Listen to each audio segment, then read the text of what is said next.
Hi everybody, how are you doing today? I hope that you're having a really good day.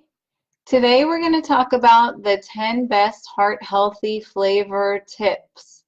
I'm sure a lot of you think that when you think of heart healthy foods, you probably think it's just bland and flavorless, but good news is it's not. You can have make lots of delicious recipes with lots of flavor. And I'm going to tell you how. So heart healthy food can be very flavorful and delicious. And I got all my information from a cookbook I'll tell you about in a minute. So there's 10 different tips. The first tip is to use fresh herbs whenever you can. Try not to use prepackaged seasoning mixes because they contain a lot of salt, and salt is not good for you or your heart. So you can grind herbs with a mortar and pestle. If you do that, you're going to get the freshest and most fullest flavor. You can either buy herbs from the store or you can grow them yourself. We've grown parsley before, and my dad also grew dill, which dill is my favorite herb. It smells so good and it tastes really good too. And he shared some with us. He put it over, I think it was probably carrots and celery that he had it in. He just cut some of the dill leaves off of what he grew and cooked it in with the vegetables, and it was delicious. And what a difference fresh dill makes. I like the dried one too, but the fresh makes a huge flavor difference.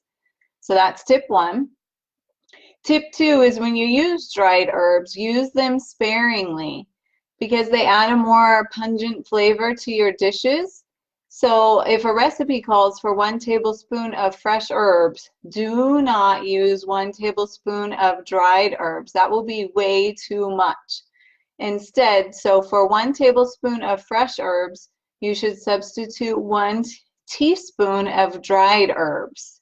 Okay, so 1 tablespoon of fresh for 1 teaspoon of dried herbs. I like to use, the ones that I use that are our favorites are dried thyme, dill, which I mentioned, Italian seasoning, garlic powder, ground ginger, basil, and oregano. And then I also like these new things that I found that are sodium free. They're not new, but they were new to us when we switched to a heart healthy diet, and they make all the difference in the world. And they are delicious. Oh, hi, Shelly. Thanks for joining. And Jen and Shara, thank you guys for coming. So in case you don't know what these salt-free seasonings are, it's Mrs. Dash, and she has tons of different flavors. This one right here, I can show you. Oh, there you go. Is the original blend, and that is the most commonly used one. It's kind of just like an all-purpose seasoning, but there's tons of other ones. We have lemon pepper ones that we use with our fish. In fact, I have a recipe for that on my blog if you're interested. And then there's lots of different things. So you can use all different kinds. They have Italian blend. There is the whole shelf full of them. We haven't even begun to use all the different kinds you can use. So that's a good alternative. So that's number two. Number three is ginger root and fresh horseradish. That's hard to say, fresh horseradish. Provide extra flavor. So you peel the ginger root, which I never knew how to use, but one time I got one of those meal service plans to review for free as a product review, and it had this thing of ginger, fresh ginger, and I had no idea what to do with it. So in case you don't, I'll let you know.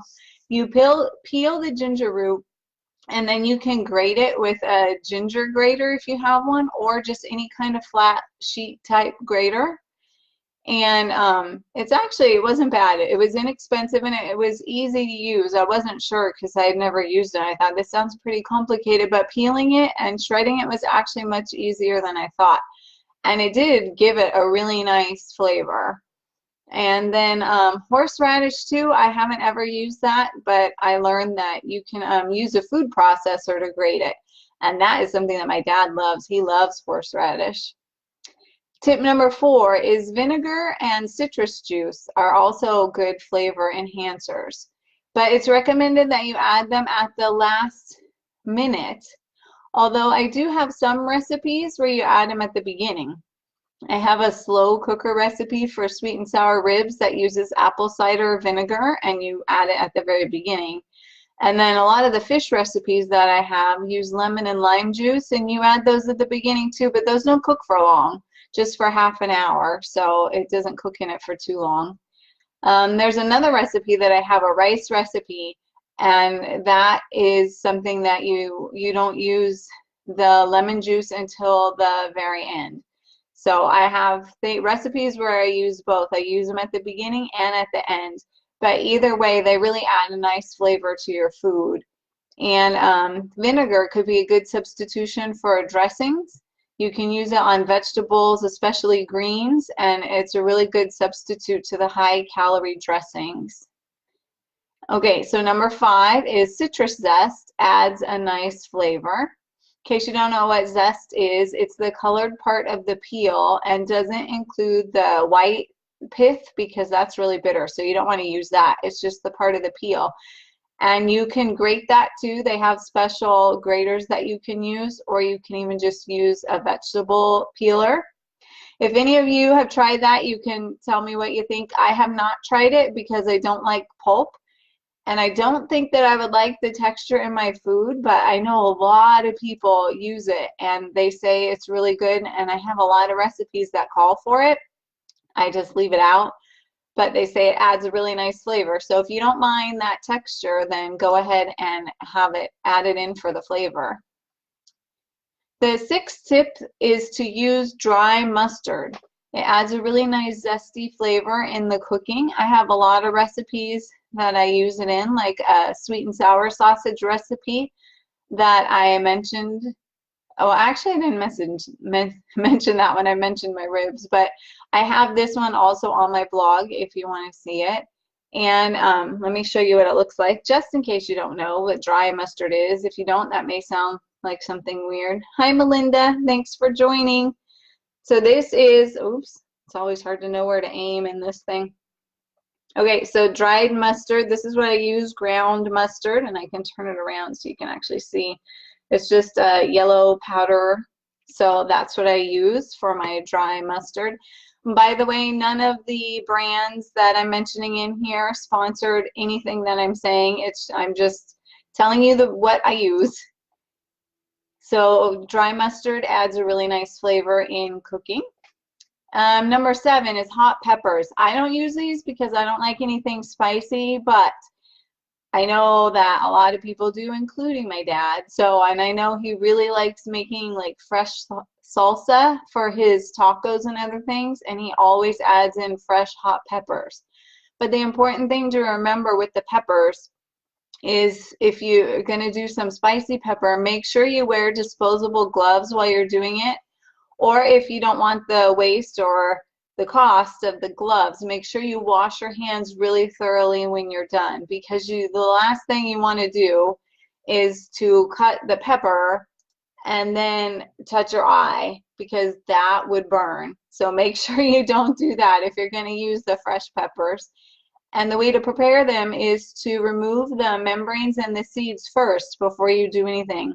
And I haven't done that with the hot peppers, but I know I do this with like the bell pepper. So I usually cut off the ends first, and then I'll cut off the outsides of it, and then all that's left is the inside, which is like the membrane and the seed. So that's an easy way to cut it, and I'm sure it would work the same with the hot peppers.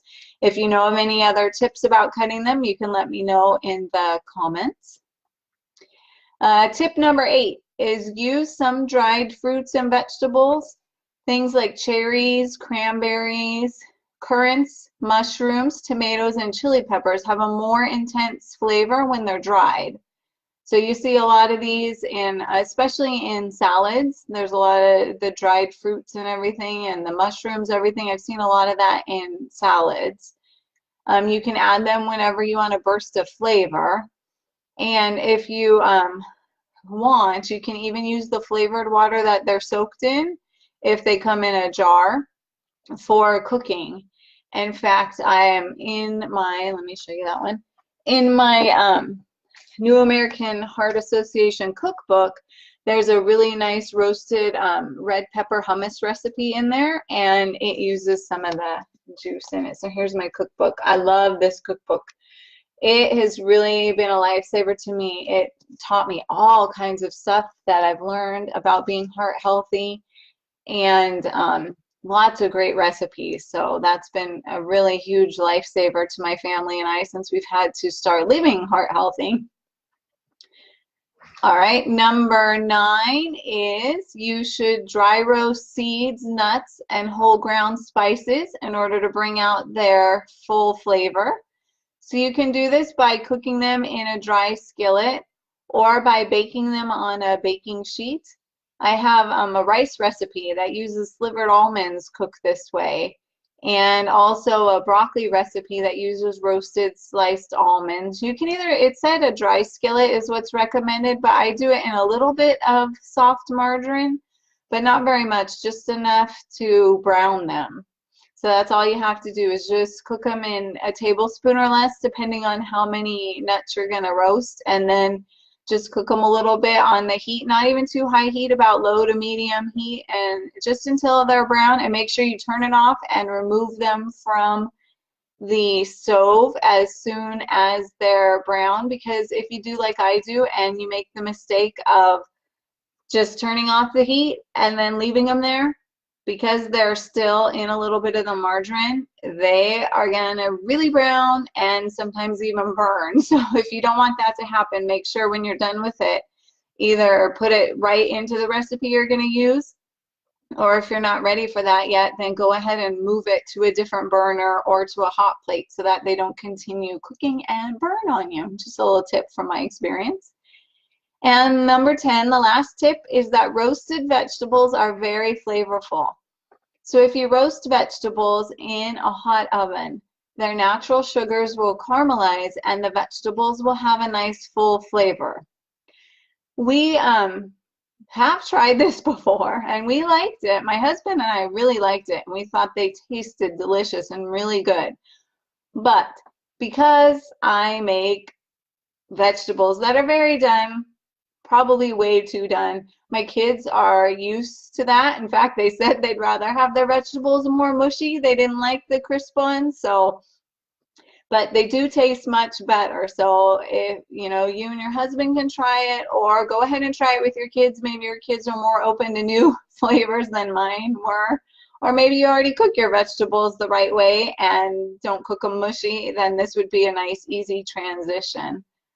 So those are the 10 tips for making your heart healthy diet, to show you that it can be very flavorful. It is not very bland. You can have heart healthy. When you hear healthy, you don't think, oh, it's going to be awful, disgusting stuff. You don't need to think that anymore. There are so many ways to add flavor and to make sure that it's very flavorful. And I have a link to the posts in the description, so if you want to read more about it, you can. I know some people are auditory learners and some like to read, or if I went too fast or whatever, you can just go back to the post and you can read more about it.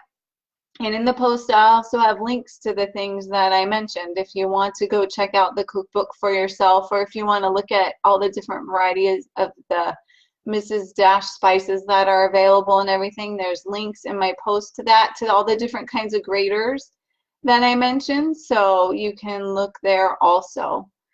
All right, and if you are watching now or later, if you have any comments or questions, go ahead and you can leave them, and I will make sure and check on all of the comments and questions and answer back. Thank you so much for watching, and I will see you next week. All right, bye.